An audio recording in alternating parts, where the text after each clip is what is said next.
waste is one of the biggest environmental impacts. So when you look at all the things that are happening as a consequence of waste, we cut down more trees than we need. We use more water than we need. We grow more products than we actually need. We're mining more than we need. So if you can eliminate waste from your own production and from your own business, then you start to see that you're having a really good impact. That could be in terms of the materials, actually your power that you're using, the energy, the packaging, or even just time that's spent wasted, which means you're not that productive. So you work longer to be as productive as you need to be, which has got a knock-on effect. So you're now using more lighting and power to stay in the office longer. And it has a massive social impact through long hours working. So one of the simplest things you can do is look at what you're doing in terms of waste and start to cut that back. Hello and welcome to the Success with Savita podcast, where we share hot tips on how to do life and business without losing your mind. I'm your host, Savita Nanjappa, entrepreneur, high-achieving 9-to-5er turned transformational success coach, helping you create a wildly successful business. Come hang out with me and other fabulous humans like you every week for stories and chats packed with a healthy dose of tips, resources, how-tos, and real talk. Side effects may include a happier and more confident you with each passing day. My guest on today's show is Helen Cooper, the founder and CEO of the Helen Cooper School of Luxury. Helen has enjoyed a highly successful business career of over 35 years experience working with global premium and luxury brands, delivering high growth and outstanding projects that have transformed struggling brands into winners and launched award-winning products that are both innovative and beautiful. Helen originally qualified as a teacher before moving into the commercial world and has a deep passion for sharing knowledge and inspiring others to be amazing, whether that's in business, creating fabulous products, or supporting others through informed investment. While she continues to work on multi-million-dollar projects with big multinational companies, Helen also noticed that there has been a significant shift occurring in the luxury market over the past few years, driven by the new luxury consumers from Gen Z and Millennial groups. This luxury shift has started to drive the future of luxury in different directions and open up exciting opportunities in developing markets such as India. The reason for establishing the Helen Cooper School of Luxury and writing the Decoding Luxury course was to share a lifetime of experience and expertise so that brand owners, entrepreneurs, and employees can grab these new opportunities and enjoy the commercial benefits of being part of the rapidly growing Indian luxury market. She teaches proven tools and techniques that have been gathered and developed throughout her career and uses straightforward language, visuals, and explanations to ensure that all students really understand what they mean, why they matter, and most importantly, can apply them to their own situation or need. In today's conversation with Helen, we talk about luxury, of course, the shifting trends within the luxury industry, sustainability, greenwashing, how to spot it, and so much more. Come join us in this conversation. Good evening and welcome to the Success with Savita podcast. Today, I'm super excited, Helen, to have you here with us talking not just about luxury, but also your story and of course about sustainability and everything else that the School of Luxury is the work that you're doing here in our country. So welcome to the podcast and I'm honored to have you here today. Well, thank you. And thank you for the invitation. I'm delighted and can't wait to get started. Yeah. And with that, let's just dive right in. My first question for you is share with me your story and how did you start Helen Cooper School and why? Okay, well, I'm originally trained as a teacher many moons ago when I was a lot less lined and wrinkly. And I taught in Africa actually for 3 years after graduating university. But then I went into the world of business. So I've got about 35 years experience in business with blue chip and SME companies, taking brands to launch in the UK, but also around the world. So these were companies like Avon, Boots, Yardley, Virgin, the Royal Mint, Neal's Yard Remedies, and so on. And it's really been through leading personal care brands, such as also UK Bayliss and Harding, who make fabulous luxury hand washes, but are starting to internationalize. So I realized that I'd accumulated and acquired a lot of skills over that 35 years, almost an A to Z of what you need to know if you are developing a new brand and if you then want to launch it into a market, whether that was UK or abroad. And I needed to share that, whether they're luxury or premium brands. So I started mentoring a number of quite young startup companies in the UK. And what I found that the same skills gaps were really emerging. And they'd be constantly asking these sort of questions, well, how do I do this? And what do I do? And so I did a survey. And what I found was there was a consistency across everything. Finance, strategy, marketing, branding, negotiations, even people management, communications, all of those sort of things. And so thought, look, there's got to be something else that I could be doing. So I started to incorporate more training into the sessions with those mentorees. And the results were spectacular, actually. They really moved their businesses forward quite fast. And when I asked them, well, where would you have got these skills otherwise? Some of them said, well, we probably wouldn't have found them. We would have brought somebody in and that would cost. Or I'd learn on the job, or I'd learn through making lots of mistakes. And I'm quite open and honest. I said, I've made most of those mistakes myself. So if I can actually help people avoid making them, it will avoid them wasting time, money, resource, effort in getting their businesses going. And so I thought the best way for me to do that was to start to write a few courses. So there was a bit more of a structure, some training guides, things like that. And I started to use that.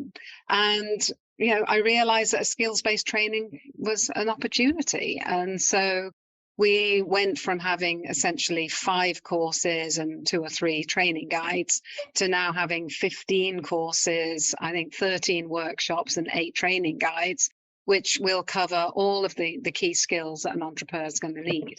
So that's where we started, and the school has kind of emerged from there. All right. Wow. It's a very interesting story because I do business coaching myself. So I get everything that you're saying, the whole cycle. You're in the skill sets that you are teaching, you're covering the whole cycle of the customer life cycle and how you would run a business. So why India? What's the India story? Well, I was always very aware that India was a great source of luxury goods and services, but also equally aware that I never saw any of those brands anywhere, that they didn't exist. They were simply goods that were supplied to a Western luxury brand who then utilized and put their label on it, and nobody ever heard about the maker or the provenance or anything like that at all. And, when you look at that, the simple fact is that a brand adds value, and the better the branding, the more value you can add.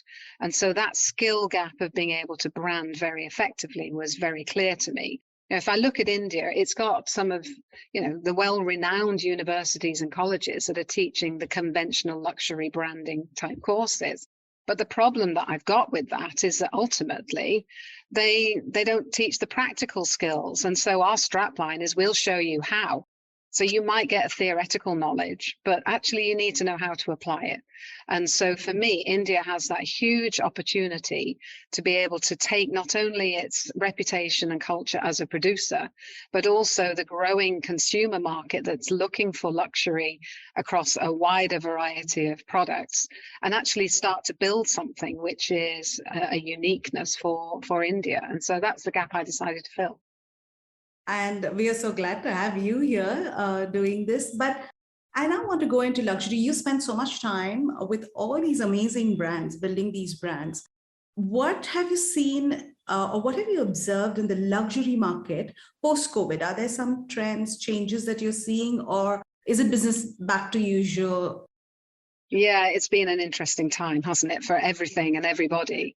I think if you look in every market sales review that you can see in terms of the way that sales across the whole market and then the individual sectors, you see this enormous V, which is the drop in 2020 and 21, driven by the lack of travel, because a lot of luxury relies on that travel retail business, but also Chinese customers being locked down. And what we have seen increasingly was a lot of the luxury brands were rushing over to China to take advantage of the consumer-heavy Chinese business. And in some cases had about 48% of their revenue actually derived from China. Massive risk. Even this week, L'Occitane is reporting an ongoing issue because there's still a lot going on in China. We just don't hear about it that much. And so that V, I think, is going to be an iconic element of the luxury market for generations. But what that V also shows you is the resilience of the luxury market. And so no longer is it down in those doldrums, but it's leapt up and it's actually achieving beyond pre-pandemic sales level. And that is not just a factor of this so-called revenge buying of the incredibly wealthy people that go out and buy a diamond because they can.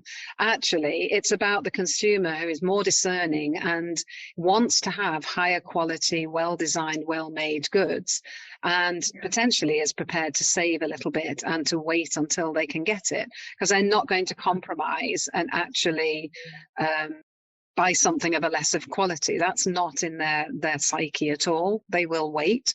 And so I think what we've seen is that resilience is very appealing. We've also got this opening up of new product areas that previously weren't considered luxury, but are now luxury because they're indulgences. And one of the factors coming out of the pandemic is that we all want to treat ourselves a little bit better. We want to treat ourselves more kindly. We want to make sure that every day is lived and that everything that we have is of value to us. I don't think that rush towards the fast consumer, volume heavy market, it's not over, but I think it's diminishing, particularly when you look at it within the realms of the younger consumer. And there have been a lot of changes made because, of course, when fashion was basically shut down, they had to change. They had to move a lot faster than they'd been doing towards online, for example. They'd been resisting going online because they were so bought into the idea that it was only that personal experience that could really convey luxury. Now they couldn't have that personal experience. And now what do you do? So you saw a rapid move into websites that had better experience, social media that was more innovative, more interactive, and allowed the conversation to begin, which had never happened before. Luxury had always been a one-way channel of conversation. That's a diktat. That's not a conversation even. So now the consumer feels a lot more engaged and involved in the brands that they're buying. So I do think that we've seen some changes. 6 things that I just listed down when I was looking at that. So first one is, of course, the website and the social media. The second one was the virtual catwalk. Now, the catwalk and the fashion shows had always been the domain just of the wealthy and the journalist. And so the real buyers of fashion were excluded from it and only ever saw what was put then into the stores later on. So that haute couture idea, that sort of sense of inspiration was completely missing, apart from what you saw in Vogue. And now what they can see are these online catwalks, which are inviting more people to become engaged with that experience. And in fact, I don't know whether it was Balenciaga, there was somebody just recently in London who put on a combined virtual catwalk with a real catwalk. And it's just this merging of the online and the virtual with the offline is bringing a different type of experience. And I don't think that the brands are going to walk away from that because they've got such great traction with it. I think the third area is the rise of the direct communication through platforms like WhatsApp, where personal assistants and personal shoppers were contacting directly their higher VIP customers to make sure that continued.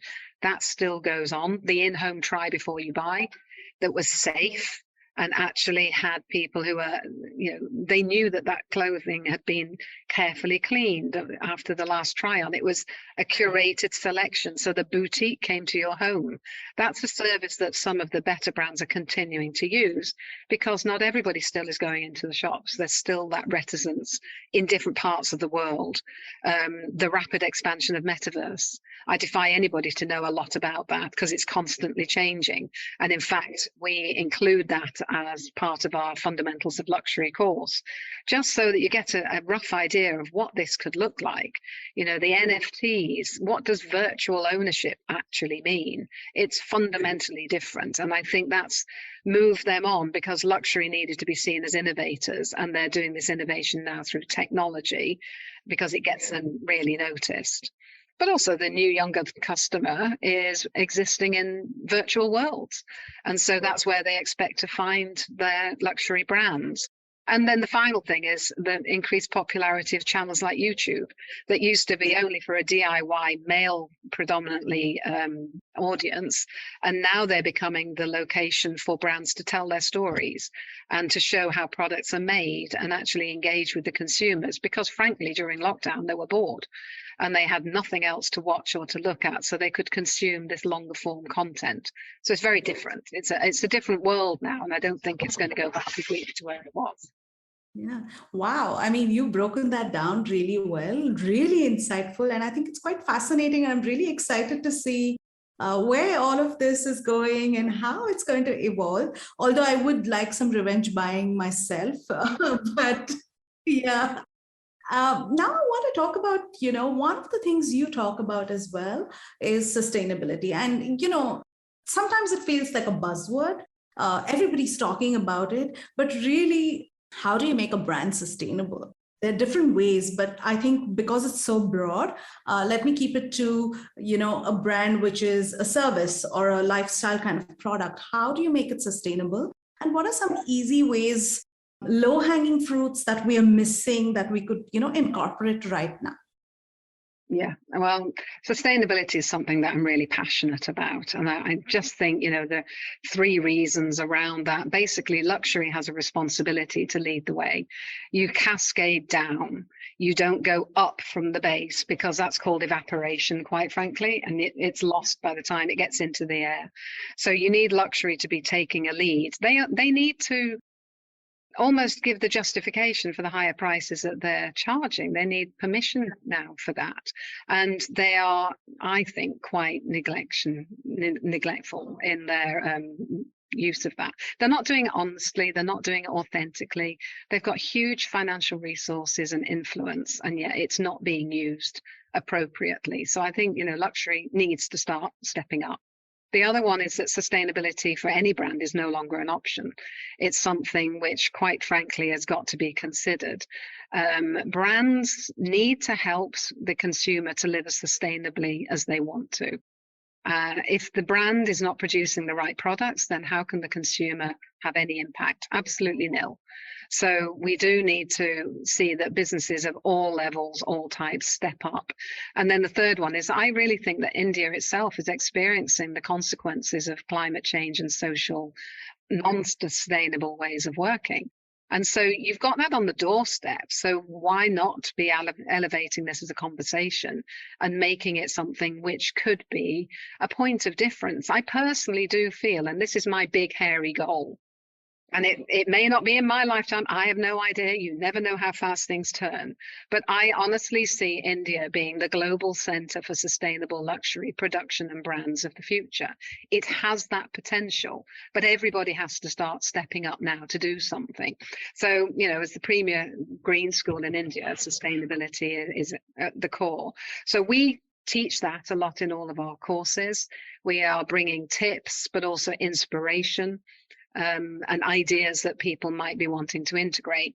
So one of the first things you can do, which is not only a benefit to the environment, but to the bottom line, and if there's one thing I know about business people, they like to know what's in it for me, is actually to look at where you're wasting resources. Waste is one of the biggest environmental impacts.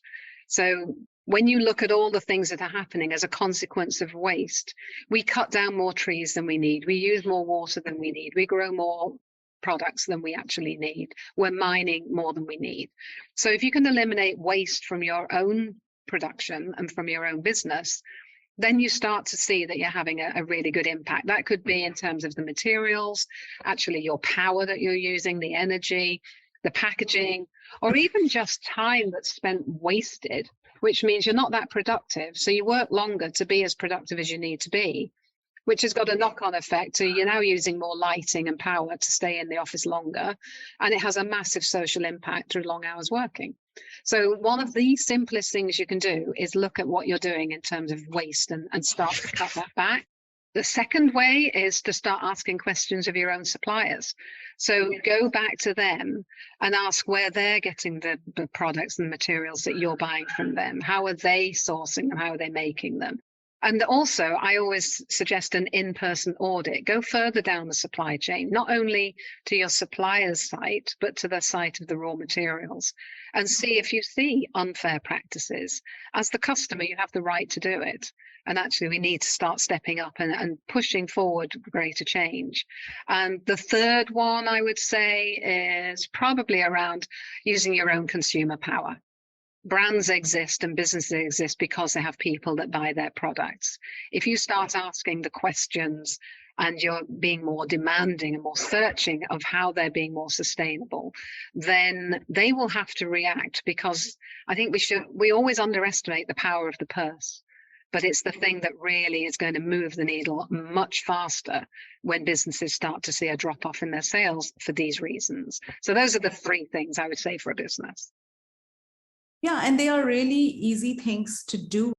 And I want to talk, while we're on the topic of sustainability, this is a term that I actually have been hearing quite a bit of when it comes to beauty brands and fashion brands.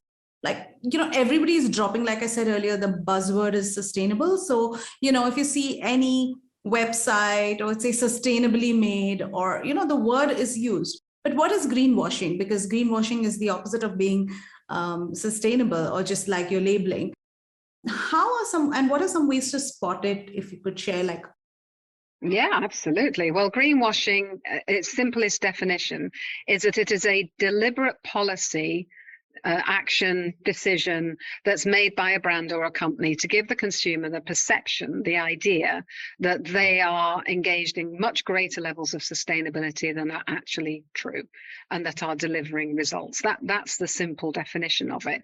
It's incredibly dangerous, because what that does is to confuse and mislead the consumer, and that leads to a mistrust. Now, that's a mistrust not only of the brand when they find out that they're doing it, but a mistrust of the term sustainability. And it becomes this anodyne, similar to natural. What does natural mean, for goodness sake? Everything starts off as a natural and becomes synthetic. Yeah, what does it mean? So I think that lack of education and understanding of what sustainability is leading to brands actually thinking they can get away with greenwashing. And then what we are doing is, in our courses, basically talking about how you build sustainability into the heart of your business if you're starting from scratch, or how do you integrate it in after the event, so it's not too disruptive, but it's actually doing what you can do, and it's being honest. Greenwashing is just simply dishonest, and it's making bigger claims. And just recently, in fact, in the last week or so, H&M have been sanctioned in the US because on their labeling they're claiming 20-odd% is recycled, 20-odd%. No, actually, what a consumer looking at that would do, and this is how they're starting to judge this greenwashing as an issue, is what does the consumer believe?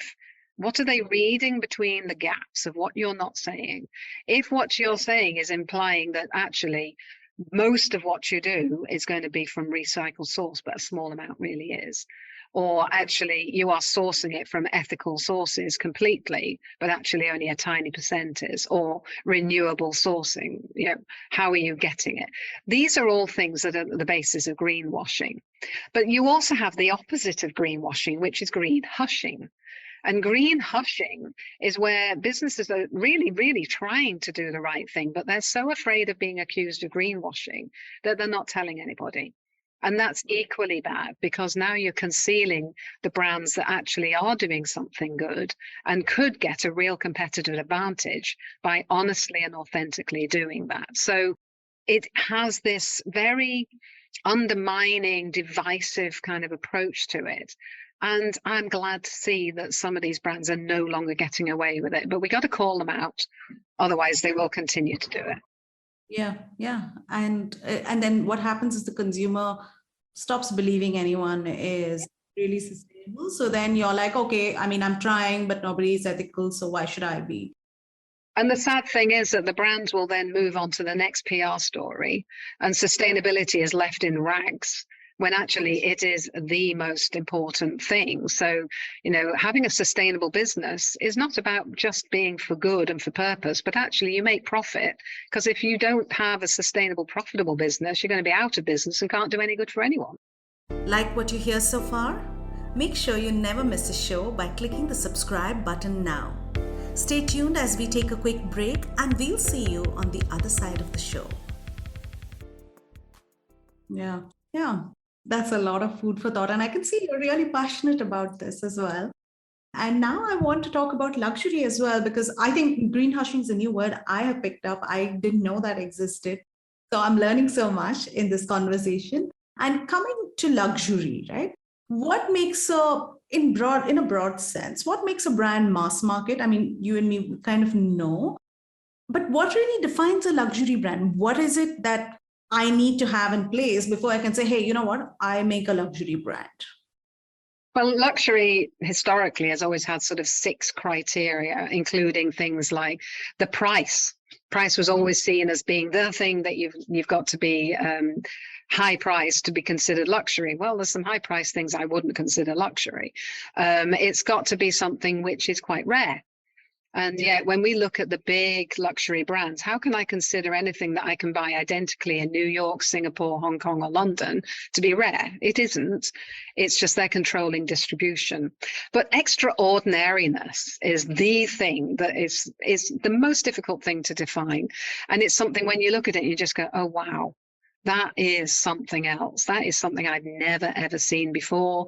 It could be aesthetic quality of design, the way that materials have been used or put together, but something makes it truly aesthetically amazing. And that's the hardest thing to see. I think we can see there's a lot of craft in the world, but if I go to any craft shows and fairs anywhere, a lot of it is not ever going to be luxury because it doesn't have the finesse. It doesn't have the attention to detail. It doesn't have that quality and that extraordinariness. Now, we talk about a checklist of 10 things that luxury brands really need, because in the old checklist, sustainability wasn't part of it. And now we're really talking about how do you talk about that? And in fact, in one of our courses, we cite 2 Indian brands are the most luxurious out of all the ones that we've looked at across different sectors in the UK and around Europe. One of them is 3 Clive Road Tea, and the other one is Ether Chocolate, which is based in Mumbai. And they score more highly on the checklist of a modern luxury brand than any other brand that we looked at in that sector. So, we know that it can be done, but it takes that attention to detail and that experience that you're giving to the consumer as well. That's what separates Hermes from H&M. It's not about pricing any longer. That is a signifier that within the sector you're in, you are probably amongst the highest priced. But I consider an indulgence like a gold top macaron to be a luxury, and it'll cost 10 times more than a normal macaron. But it's an affordable luxury, but in its sector, it's at the top. So I think you can't look at an absolute price point and say that now makes me luxury, because actually you need the consumer to fall in love with your product and with your brand. Luxury is very much more about emotion. It's not functional, because if you just want a shirt to put on your back, you won't need to spend $1,000 for it. But the emotion that you feel and the quality of the material and the cut and everything about it makes it feel like something that you deserve. And when you deserve something, price doesn't matter, actually. You can charge whatever extraordinary price. And that's the difference. It's experience, it's the extraordinariness, but it's making sure that you're at the top end of the sector that you're within. Interesting. And so this is just like more a yes or no question. Is it harder to launch and grow a luxury brand than it used to be? I think there are more opportunities in luxury than there have ever been before, because the definition of luxury is expanding into this more indulgence. It's no longer about elitism, but elite craft and skill. And so that can come across from various different areas. One of the fastest growing sectors is actually in the fine wines and luxury spirits. And there's a lot of that now that's coming through with Sula vineyards, everybody knows about in India. But we talk to other manufacturers and brands, such as Gin from Goa. It's got a lovely sustainable story, but it's always about small scale. It's not high volume. Luxury has never been about high volume. It's just become that because of these mega houses.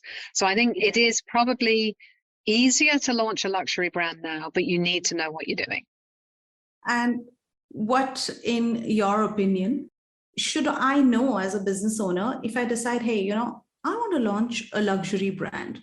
What are some things that I need to definitely know about starting a luxury brand? I mean, it's not for everyone. Well, it's not for everybody, but I think you go through, well, people have asked me, so I want to launch a luxury brand. Okay, well, what is that going to be? Oh, well, it's going to be this. Okay, well, why are you doing that? What's your expertise? What's your heritage? What are you bringing that's different for the consumer? Because if you're just going to copy what everyone else has done, don't bother. You need to have a different point of view for anything that you do. And in luxury, because storytelling is absolutely at the heart of a luxury brand, if you don't have a compelling, interesting and authentic story, you aren't going to be able to be successful. So you may be able to, from a theoretical and strategic thinking, identify a gap in the market. But because luxury is about the emotion, not function, that simply says there could be something there of interest. But the way that you then interpret that and bring extraordinariness and innovation into the market is the reason why you would then be a successful luxury brand. And then you build in all the usual things of what it looks like, where you're sold, what the product is, how you limit the volumes. All of those elements just actually come away from the fact you know what your purpose is, you know what you're trying to deliver. And it's a cascade. It's a really straightforward process after that, but you need to get that first start point right. Or they need to take some classes at your... Well, there's a very good school that can tell you all about that. So we're going to talk a little bit about that. As we move on, I want to ask you, what are some iconic luxury brands that you admire? What makes them stand out for you? What's special? Most of my brands probably wouldn't be very well known, because that's the definition for me of luxury, that I would just go down and have a jeweler, an artisan make something for me because it's mine, it's personal. When I look at the brands that are out in the marketplace at the moment, I can probably tell you the ones I don't think are luxury. I don't think Gucci is luxury because it's become expensive fashion. I don't think that Tiffany is luxury because they've gone down the silver high street route, which makes them, in my eyes, probably not much better than Pandora, which is a more affordable high street brand.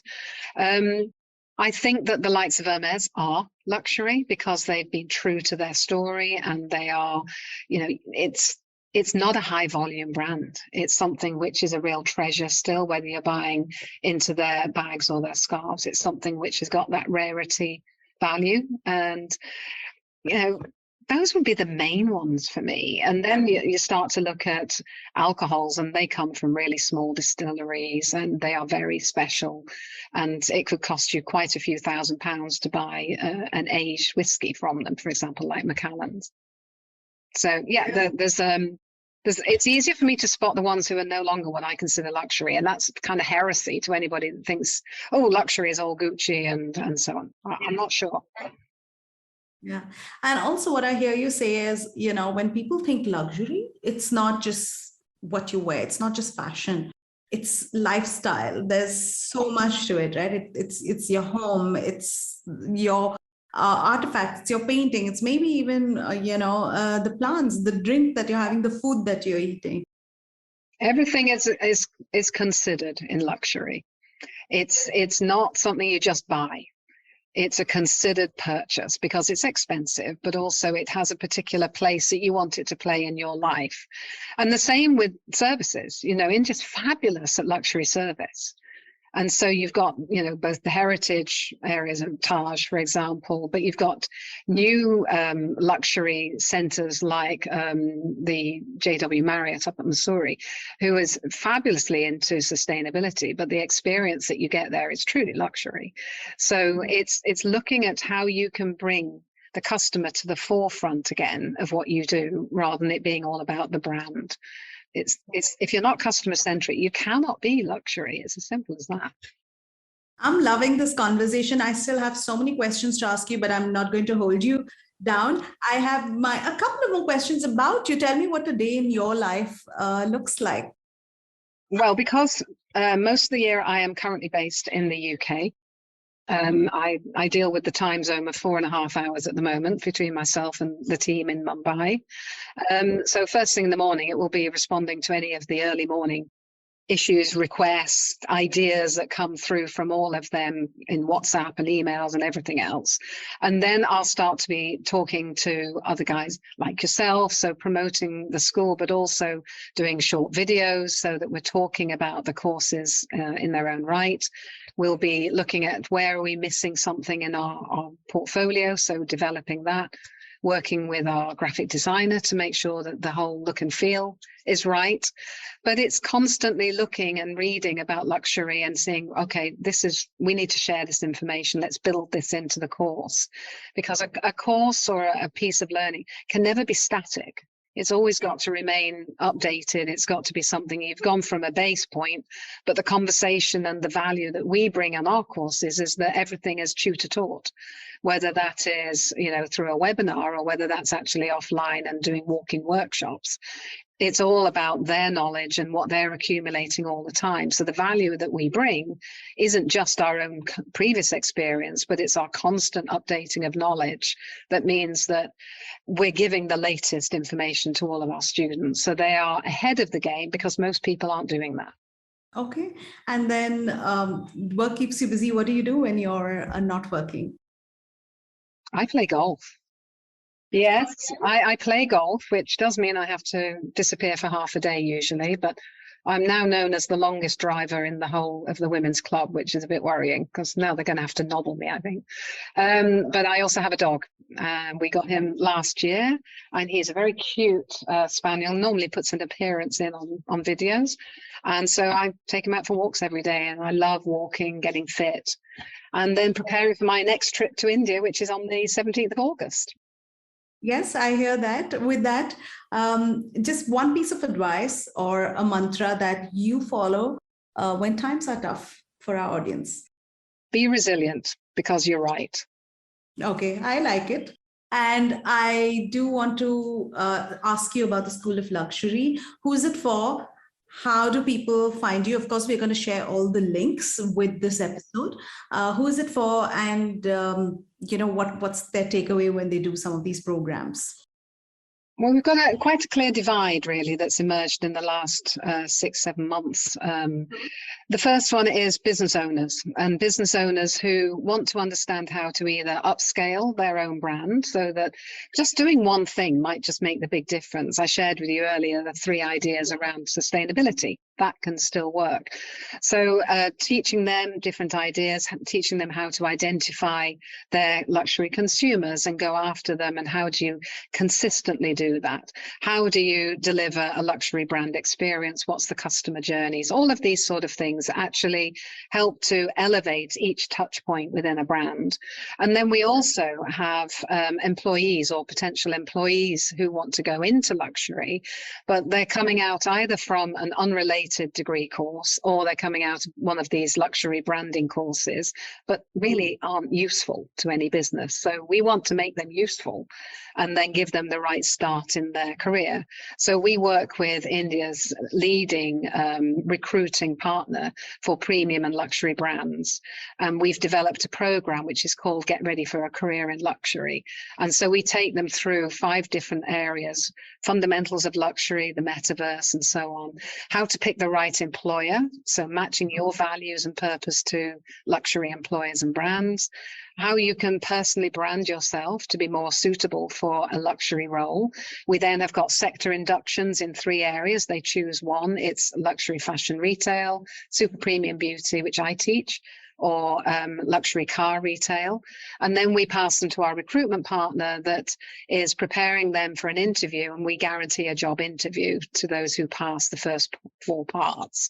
And they're probably going to get a job as a result. That's not an internship. I don't believe that internships are the purpose of education. The purpose of education is to get a better job and to have a good start in your career. And that's what really drives us there. Yeah, and that's a great note to end this conversation on. Thank you so much for the value that you have delivered. I think we should bring you on for part 2, but it's been really insightful. I've gotten to know the work that you've done and the work that you're doing here, and I look forward to staying connected. I wish the School of Luxury, Helen Cooper School of Luxury, all the very best. Thank you so much, Savita. It's been a pleasure. Thank you. Thank you for listening to the podcast. If you like this episode and you want more, you can go to the show notes on my website, which is successwithsavita.com/podcast. If you like what you've heard so far, I would be grateful to you if you could leave me a 5-star review, subscribe to this podcast, and share with a friend who may find this useful. You can also follow me on my Instagram @successwithsavita and DM me any questions you may have, and I will be happy to answer them for you. Until the next episode, believe in yourself and all the best to your success.